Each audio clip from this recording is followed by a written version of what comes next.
I've been playing guitar for over a decade now, and this has given me both extremely joyful and extremely frustrating moments in life. I now feel a responsibility to help you find those joyful moments faster and eliminate as much of the frustrating ones as possible. Today, we're going to cover what the fundamental scale all guitarists are using all the time, even if they don't realize it, why you should be learning it, and how you should be practicing it in order to map out the fretboard and eliminate some of that frustration of learning the guitar. If you don't know who I am, I help intermediates become more advanced players. You can hear this is how I used to sound as an intermediate. And frankly, I didn't really know what I was doing on the instrument. I didn't know how I was supposed to be improving. However, with enough time and dedication, and frankly quite a large amount of wasted hours, I did actually manage to improve. And one of those key aspects that helped me to improve was the scale shapes that I'm going to learn and show you and help you learn today. By the way, I also have a link to my guitar lessons and the platform I host courses on right in the description. So if you want to dive deeper into the guitar and become even more advanced, even faster, check that out. We also have a community of guitarists on Discord, which you can also hang out in. You're probably thinking this video is suited for all skill levels, right? You're wondering, oh, I might be a beginner, I might be like an early intermediate. Is this video going to be for me, right? No matter what skill level you're at, learning these scale shapes across the neck will give you a greater understanding of the fretboard. Doesn't matter if you're a beginner, intermediate, or advanced. By learning these shapes all the way across the neck, you're only going to get better. It doesn't matter where you are on your journey on the instrument. But before we learn them, I want you to think about this for me, right? Music is a language, and the reason it's a language, like, we can speak it by playing it. For example, when we play our guitar, we're speaking the language. We can create music when we're writing original music, and we can also read music by notating it, i.e. like writing it down on sheet music, scoring it, things like that, or like recording it on Ableton and stuff like that. We can notate this music.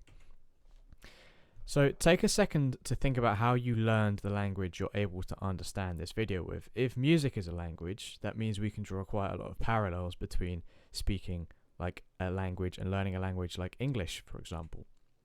As babies, we learn our language by mimicking the words spoken by those around us. The words we first learnt to mimic were the most common and basic fundamental sounds. My playing, it saw a drastic improvement when I started using these basic scale shapes to mimic songs and riffs I had heard. And these scale shapes, they map out the entire fretboard, right? My playing skyrocketed after I learned them all over the neck. Suddenly applying triads, arpeggios, and soloing over chord changes, it all became unbelievably simple to understand once I had a good understanding of how to connect these scale shapes all across the neck.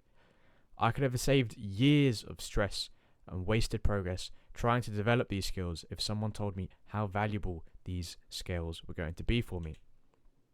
It's truly become the foundation in which all my playing lies upon. Whenever I'm playing for bands at the moment or playing live, every time I do a solo, I'm using these scale shapes, and they're guiding me all across the neck to make sure that I'm never really playing a wrong note. And this isn't just my foundation though. I want you to check out these songs you can learn using this scale shape. So, you can see all of these are from a wildly different genre. We've got funk music from Chic. We've got like 70s rock from Derek and the Dominoes. We've got a metal song from Metallica. We've got jazz from Miles Davis.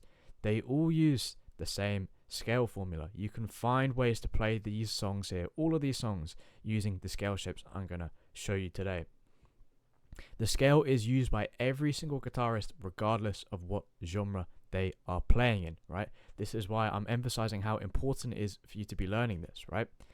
The reason I'm making such a large point is because no matter who you are, it's going to be a benefit to your playing. So, by now, you should probably be thinking, what is the scale? How do I play it? And how is it going to help me master the fretboard? Well, the exercise that I'm going to make sure that you understand and learn how to play and implement into your routine sounds something like this.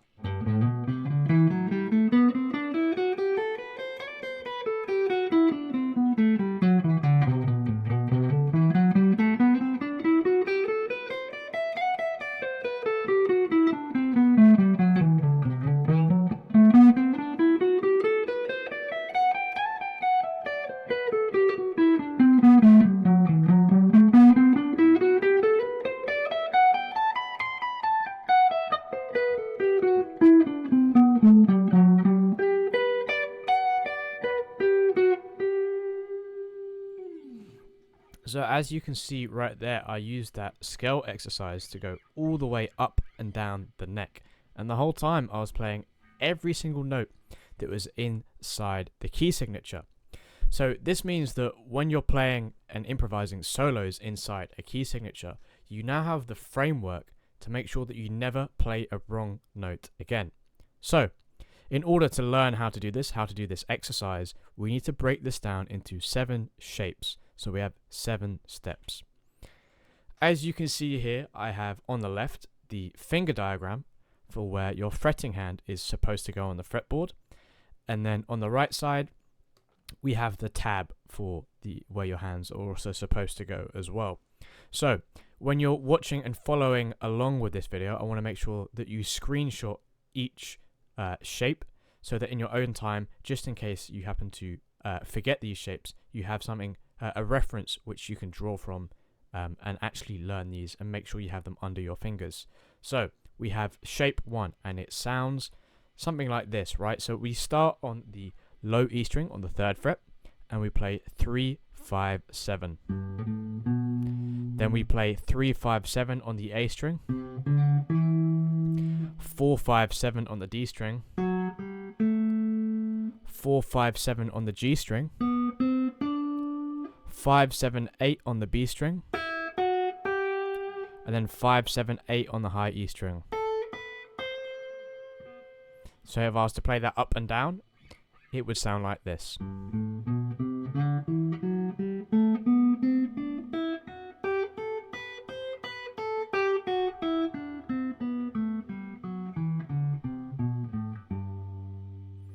Nice. Make sure you get that under your fingers. Again, screenshot this for a reference in order to learn from, because you're inevitably going to forget this maybe the next day or the next week or something like that. So at least you have a reference to draw from now. So shape 2. We're going to learn how to connect these two once we learn the first shape and go on to shape 2. So now this sounds something like this. We start on the low E string on the 5th fret. And then we go 5, 7, 8. And then on the A string, we go 5, 7, 9. Same again for the D string, 5, 7, 9. The G string is also 5, 7, 9. And then the B string is 7, 8, 10. And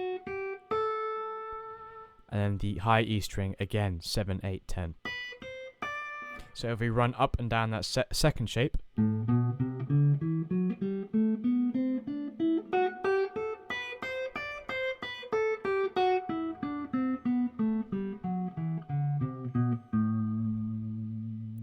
and again, pair this with your first shape as well, so practice going back and forth between them.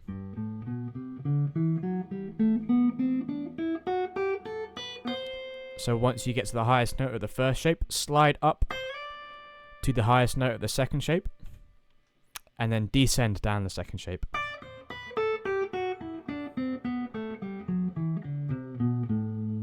And then back down to G.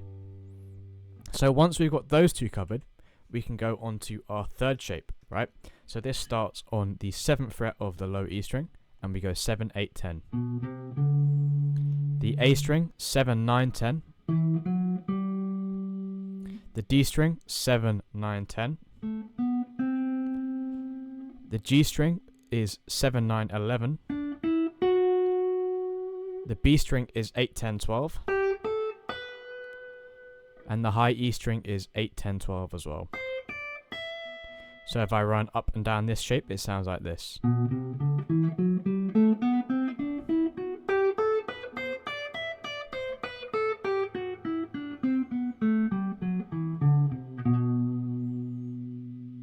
Again, screenshot these, pause the video, run through up and down the shape till it's comfortable under your fingers, and then we can move on to the 4th shape. So this starts on the low E string on the 8th fret, and we go 8, 10, 12. And then the A string is 9, 10, 12.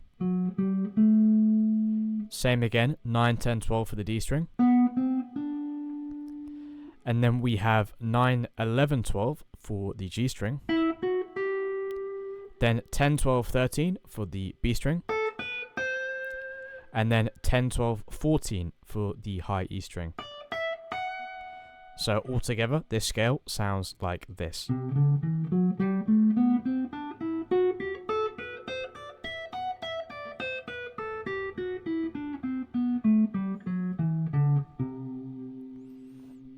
I also find it so much easier to actually look at the diagram on the left as I'm playing up and down the shape.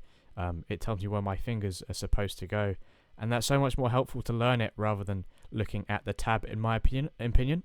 But again, the tab is useful just in case you've never actually played it before. Now, G major, 5th shape. We're over halfway now. So we go to the E string on the 10th fret, and then we play 10, 12, 14. Same for the A string. Same for the D string, 10, 12, 14. The G string is 11, 12, 14. Then the B string is 12, 13, 15. And then the high E string is 12, 14, 15. So all the way up and down we have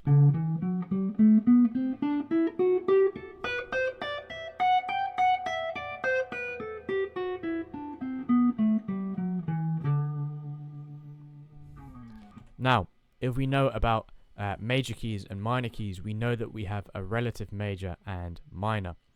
Our 6th shape is actually the relative minor for the major key signature we're in. So we're learning this in the key of G major. Our 6th shape is actually the relative minor key, which is E minor. So this 6th shape is actually our E minor scale. And it sounds something like this. We start on the low E string and we play 12, 14, 15. And then we play 12, 14, 15 on the A string. And then on the D string it's 12, 14, 16. 12, 14, 16 on the G string as well. And then it's 13, 15, 17 on the B string. And then on the high E string it's 14, 15, 17. So all the way up and down.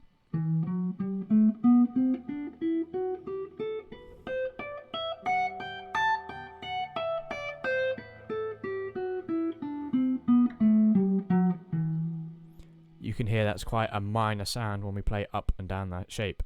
Now, final one. The hardest work is already over. We've got to make sure we get the final one down there, right? So we play on the 14th fret of the low E string. Then 15, then 17. Then 14, 15, 17 on the A string. Then on the D string we have 14, 16, 17. On the G string we have 14, 16, 17. And then on the B string we have 15, 17, 19. The high E string again 15, 17, 19.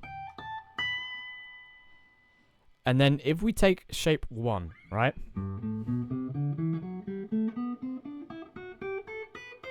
We move that up 12 frets. That's right next to shape 7.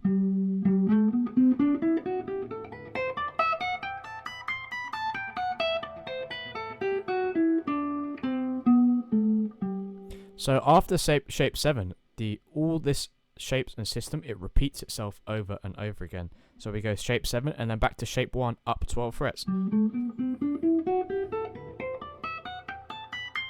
then again you can go to shape 2 up 12 frets.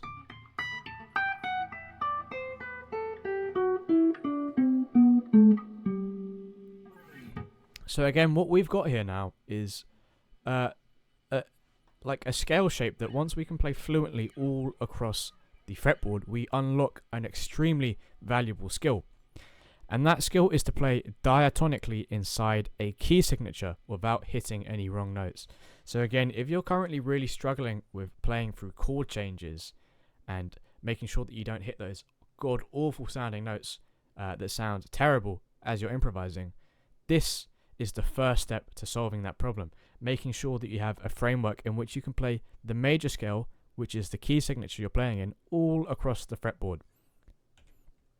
And the shapes I have showed you, they work perfectly for G major and the relative minor E minor. So if you have a song that's in the key of E minor, again you can use these exact same shapes that I have showed you earlier.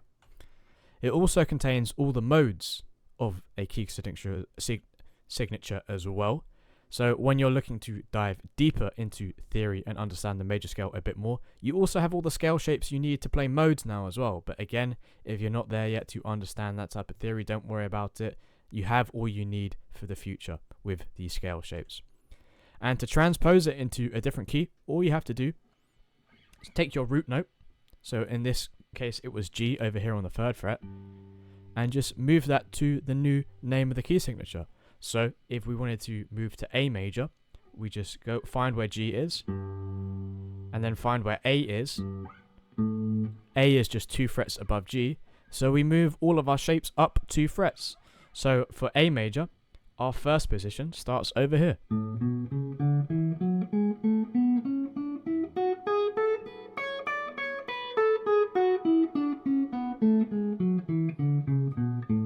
Whereas for G major, the first position started over here and sounded like this.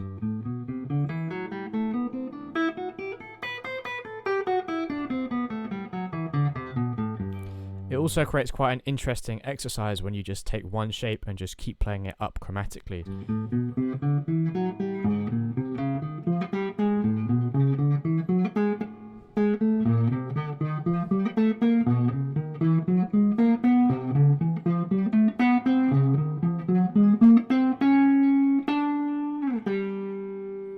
I don't know what I was doing at the end, but you get the idea that you can kind of use these as cool exercises to warm up your fingers as well. The thing is, you can only really go so far with just learning how to play these major scale positions up and down the fretboard. It's definitely going to benefit your playing, but you can benefit your playing even more by learning how to unlock the triads and pair these shapes with your triads. A little secret, your triads are hidden inside of all of these shapes that I've just showed you today. So if you want to learn your triads, you're going to want to check out this video over here as well.